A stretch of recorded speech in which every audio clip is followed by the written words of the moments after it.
Mi nombre es Andrea Flores, bienvenidos al taller de Creación Utopía. En este módulo vamos a hablar de teatro juvenil. Primero que todo, ¿qué es el teatro? Es de la rama del arte escénico relacionada con la actuación, que representa historias frente a una audiencia usando una combinación de discurso, gestos, escenografía, música, sonido y espectáculo. En mi definición personal, creo que es el arte de contar una historia a través de un proceso empático de representación de un papel. ¿Por qué empático?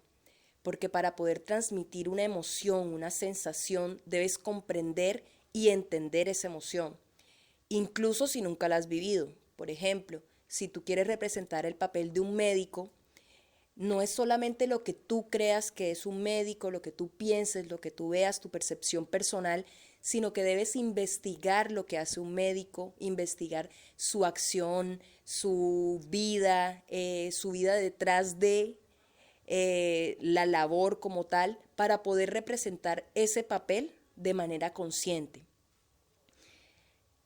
Historia del teatro. La mayoría de los estudios consideran que los orígenes del teatro deben buscarse en la evolución de los rituales mágicos relacionados con la caza, al igual que las pinturas rupestres o la recolección agrícola, que tras la introducción de la música y de la danza, muy importantes dentro del teatro también, se invocaron en auténticas ceremonias dramáticas donde se rendía culto a los dioses y se expresaban los principales espirituales de la comunidad. La mayoría de las artes escénicas tiene eso en común, que vienen de rituales, ya sea chamánicos, religiosos o de cualquier tipo de representación que incluye ya invocación o culto a los dioses. Estructura de una obra de teatro. Las obras de teatro, por lo general, se estructuran de la siguiente manera. Los actos son las porciones en que la obra se divide y suelen implicar un cambio radical de escenario, ya sea por una emoción, por un discurso, por cambio de actores, un breve descanso, aunque la mayoría de obras en la actualidad ocurren en un único acto. Escenas. Los actos de la misma forma se dividen en escenas, que son básicamente situaciones en las que ocurren acciones en el escenario. Una escena puede ser larga o corta, conforme a los deseos del autor, y puede involucrar tantos personajes y operaciones como desee. Acotaciones. Las acotaciones al comienzo de cada acto son las aclaraciones que el autor realiza frente a la escena, de pronto al posible lector del guión o para el mismo director para explicar algún detalle de cómo debe interpretarse la misma escena. Elementos del teatro. Los actores son los profesionales encargados de interpretar a los personajes, encarnando su personalidad, sus motivaciones y los conceptos que simbolizan. Las acciones de los actores definen lo que pasa en el mundo ficticio en el que transcurre la historia, hacen avanzar el desarrollo de la trama y además expresan las emociones que acompañan a la obra mediante su lenguaje no verbal, utilizando todo el cuerpo y las cualidades de su voz.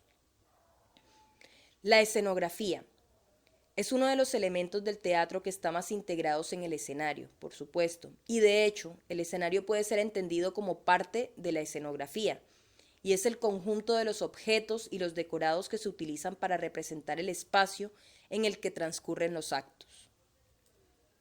La audiencia o el público es uno de los elementos del teatro que pasan desapercibidos por darse por supuestos.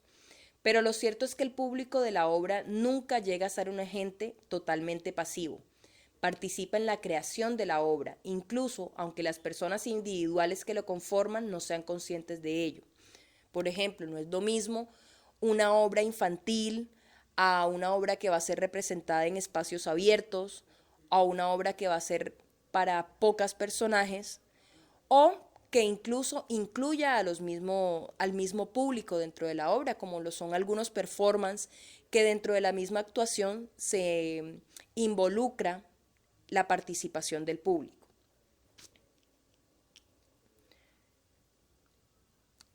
Guión. El guión es el texto en el que se describe todo lo importante que ocurre en la obra de teatro, poniendo especial atención a las líneas de diálogo. Es el elemento de la obra de teatro que plasma por escrito las ideas y temas que se trabajan en la representación y su autor es el dramaturgo. La iluminación.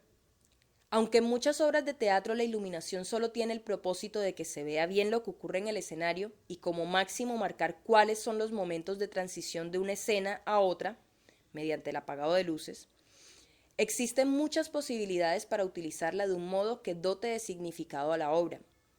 Las personas que saben de iluminación saben que no es lo mismo una luz verde, una luz roja, una luz parpadeante, o cuando se apaga en medio de una palabra, un canto, o cuando se enfoca a un personaje con la misma luz.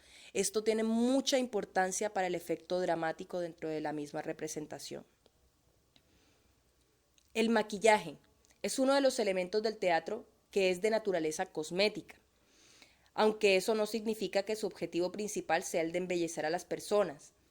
De hecho, en muchos casos el efecto que produce es el contrario, dado que con las técnicas actuales se puede modificar el relieve de la cara de los actores para que adopten expresiones grotescas. Vestuario. Como elemento constitutivo de una obra de teatro, el vestuario se parece mucho al maquillaje, ya que también consiste en aplicar productos a los actores para que expresen sensaciones e ideas mediante su simple presencia. Y también en este caso se juega con las paletas de colores para transmitir conceptos de manera inmediata sin necesidad de hablar. Por supuesto, ahí se juega con la teoría del color, cómo se transmiten sensaciones, el mismo maquillaje, si la persona está triste, si la persona está enojada, cómo puede ese mismo maquillaje y vestuario alimentar la expresión del mismo actor. El sonido. El sonido de una obra de teatro está compuesto por la música y los efectos de sonido complementarios que ayudan a entender lo que pasa en la historia. Creo que todos han visto de pronto en alguna película de miedo cuando hay una persecución, la música que viene detrás del actor, cómo ayuda a que se transmita ese suspenso. Por eso es tan importante la música dentro de una obra de teatro y dentro del mismo concepto. Voice over es una serie de enunciados que son emitidos por alguien que no pertenece a lo que está ocurriendo en el acto de la obra de teatro y que no está a la vista del público, normalmente para dar información que narra o que acompaña el desarrollo de la trama, como una voz en off o como un narrador. No todas las obras lo utilizan, pero muchas veces es un elemento que da como complicidad entre el público y el mismo autor de la obra. Director. El director de la obra es la persona encargada de coordinar el resto de elementos del teatro, tanto los materiales como los decorados, la iluminación, la escenografía, como los referentes a las acciones que deben realizar los actores para interpretar a sus personajes en todo momento.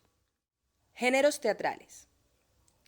Entre los géneros principales del teatro se encuentran la tragedia, la comedia y el drama. La tragedia es una obra dramática protagonizada por un héroe que en muchas ocasiones debe afrontar una lucha heroica con su destino. El destino es muy importante en la tragedia porque muchas veces al principio, como lo podríamos ver de pronto en Edipo Rey, hacen un enunciado o una sentencia que al final, por más que el héroe trate de pelear contra ella, se debe cumplir. Tienen por lo general finales trágicos, como la misma palabra lo dice, tragedia. La comedia refleja una acción ordinaria y no extraordinaria. Los personajes son de clase media, el tono es distendido y el final feliz. Es una forma de ver muy light del teatro como tal, como algo para entretener. Contiene mucho baile, muchas risas. Como tal, es una comedia. El drama Género que plantea, al igual que la tragedia, un conflicto doloroso, pero que está protagonizado por personajes menos grandiosos que los héroes trágicos y mucho más cercanos a la realidad. Es por eso que el drama a veces tiene mayor público, porque los personajes tienden a sentirse más identificados con el mismo público que lo observa. Subgéneros. La tragicomedia, subgénero teatral en auge durante el siglo de oro en el que se mezclan la tragedia y la comedia. Aparecen personajes de diferentes estamentos sociales y diversos usos del lenguaje. Ya podríamos relacionar la tragedia con un rango elevado y la comedia con personajes, digamos, de baja escala o de un menor estrato social, por decirlo de alguna manera. Entremés. Pieza jocosa de un solo acto que se representaba durante los siglos de oro en los descansos de alguna obra de carácter serio. Las obras en ese entonces solían ser mucho más largas y en el intermedio de cada uno era que se daban estos entremeses. Sainete, obra teatral, generalmente cómica y en un solo acto que sustituye el entremés y frecuentemente sirve para ridiculizar vicios y convenciones sociales. Algo como una comedia, pero un poco más jocosa. Farsa, muy similar al entremés. En su origen, la farsa era una pieza breve, de 5 a 10 minutos de duración, que solía acompañar en la representación de obras teatrales más largas. Pone en escena una situación burlesca, a veces erótica, protagonizada por personajes exageradamente caricaturescos. No obstante, existen también farsas extensas, como ahora. Esperpento. Es una farsa trágica o tragedia grotesca, en la que se deforma la realidad y se exageran los rasgos grotescos. Otras clasificaciones en el teatro. Tenemos el teatro infantil, el teatro al aire libre, el teatro de títeres, el teatro pedagógico, el teatro absurdo, que es una representación en la cual la trama gira alrededor de aspectos filosóficos de la propia existencia humana, el teatro de inmersión, que es una variación moderna en donde se permite que el público pueda formar parte de la trama, el teatro mímico, que es una reproducción de una serie de manifestaciones que lleva a cabo la persona por medio de gestos y lenguaje corporal, y el clown es una de las tantas técnicas que tiene el teatro. Es el método de actuar del payaso trasladado al universo del actor. El artista que hace clown crea su propia rutina y su propio personaje sin tener que seguir tradicionalmente a un director. En el teatro, este sistema consiste en contactarse con el público rompiendo la cuarta pared, la que se separa al actor del espectador. Un actor clown se diferencia de otro por el estado físico. Entrena, trabaja mucho con el cuerpo, realiza caídas, acrobacia y además tiene una conexión con el espectador a partir de la mirada. Aunque no hable, está comunicándose con él. Esta rama del teatro está un poco más relacionada con el circo. Sin embargo, tiene un componente pedagógico la mayoría de veces. Métodos de interpretación. Entre los métodos de interpretación tenemos el método Stanislavski, el método Strasberg, el método Adler, el método Meinzer-Sanford y el método Chekhov. Principalmente estos métodos nos enseñan cómo se debe interpretar. Por ejemplo, Stanislavski nos dice que debemos apelar a las emociones, a los recuerdos, a todos aquellos sentidos que nos pueden hacer recordar mejor una sensación. Por ejemplo, si debes interpretar algo triste, puedes recordar algo triste para poder hacer esa interpretación de mejor forma. Pero, por ejemplo, en el método Adler, ella critica y dice que sostenerse en las emociones que experimento, por ejemplo, cuando mi madre murió, para crear un papel resulta enfermizo y esquizofrénico. Si eso es actuar, yo no quiero hacerlo. Y es por eso que existen otro tipo de métodos, como el método Chekhov, que es un estudio de la interpretación y de las mismas acciones.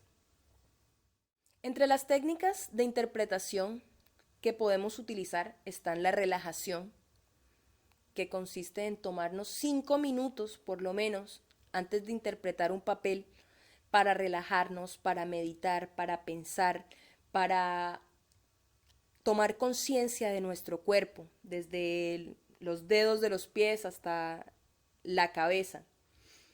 Esto nos ayuda mucho a tomar conciencia de el cuerpo, que es lo que vamos a utilizar para interpretar un personaje. La activación, por el contrario, también muy útil, consiste precisamente en movernos, en activarnos, en hacer que la sangre y la energía fluya por todo el cuerpo antes de empezar una acción.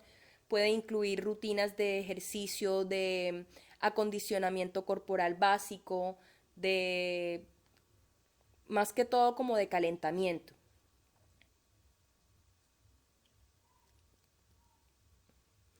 La concentración.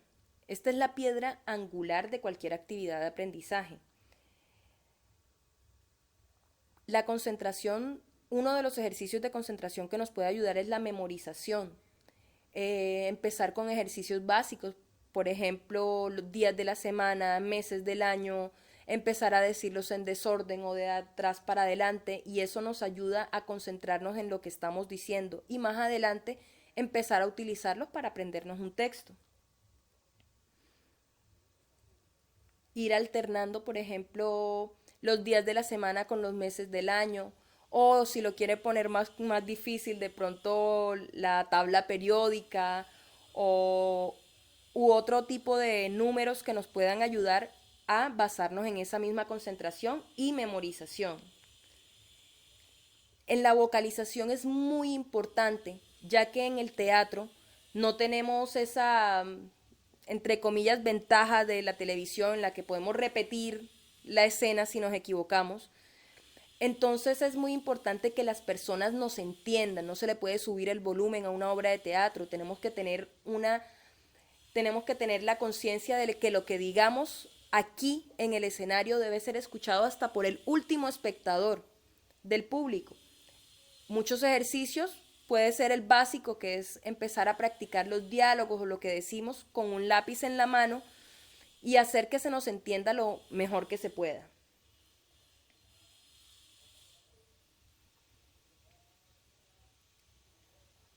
Una de las ramas del teatro muy importantes es el monólogo. Los tipos de el monólogo, como lo saben, como lo deben saber, son pequeñas reflexiones que se hacen para uno mismo. Hay diferentes tipos de monólogo, como son el soliloquio, que ya es un discurso que la persona mantiene consigo misma, como si pensase en voz alta, que es diferente al monólogo, que a veces es para un público como si estuviese hablando con él. Está la cuentería, el stand-up comedy, que es diferente a la cuentería. Una de las cosas más importantes del teatro es la proyección de la voz. Como lo dije anteriormente, es importante que la voz que nosotros estamos emitiendo sea escuchada hasta por la última persona del público. Una de las técnicas que se utilizan para eso es la postura, la respiración, realizar ejercicios de proyección con resonancia, que salga del diafragma, que no se grite, sino que se proyecte la voz, que se maneje el tono.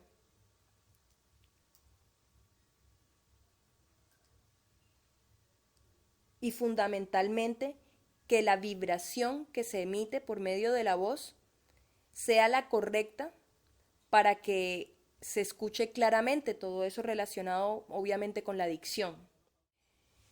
¿Qué tiene que ver todo lo que hemos visto del teatro con el teatro juvenil? Ustedes ahora podrán ser capaces, con estos elementos básicos del teatro, de realizar una obra por ustedes mismos. Si quieren hacerlo de manera individual, como un monólogo, o si quieren hacerlo con un grupo, ya tienen las bases para poder hacer esa producción, tener en claro cuáles son los elementos principales, leer mucho, ver obras de teatro, porque para hacer primero hay que ver.